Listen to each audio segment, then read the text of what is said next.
To me, the teachings of Naropa is very much connected with the nature. The Lord Naropa said nothing but just to keep relationship within your nature, with your own nature. That is very much the principle of his teaching. So,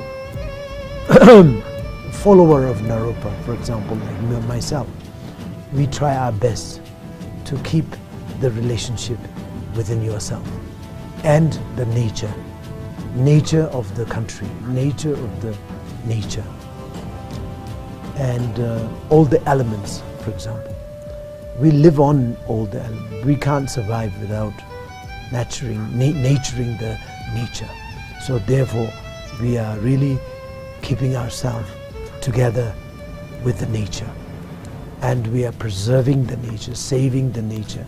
And environmental issue is the most important issue in our practice as a follower of Naropa. And not only Naropa, principally speaking, Lord Buddha's teaching is very much emphasized about the nature and how important the nature is. So of course, we as a Buddhist, not only just the Naropa followers, we all have to take the principal responsibility to look after the nature in order to benefit the beings.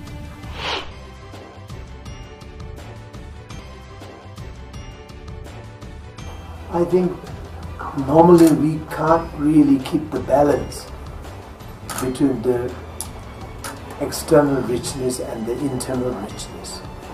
External richness is something that we are really looking for, but while the external richness comes in, we tend to have a kind of a tendency to forget the inner richness.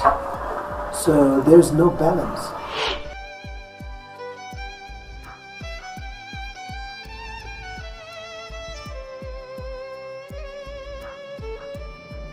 Yes, because Buddhism is not an ism. It is the way of life.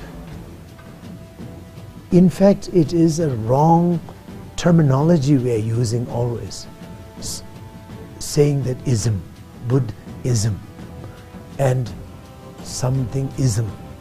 Ism is not a very nice way of expressing. So we have to really know how to really take everything in our way of life, day-to-day life. This is nothing but just way of one's own development of our own life. It's not religion. It is not an ism. It is just a way of life.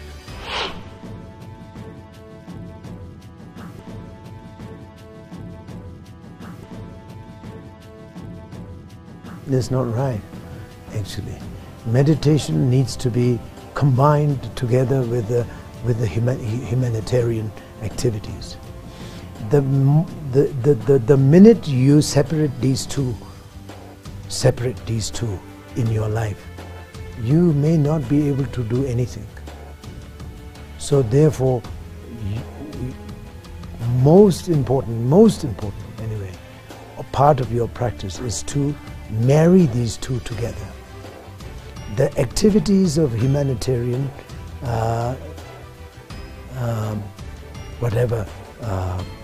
interaction with the meditation, samadhi, vipassana, all these things has to be practiced along with the activities of humanitarian. So this is a very key point of the practice.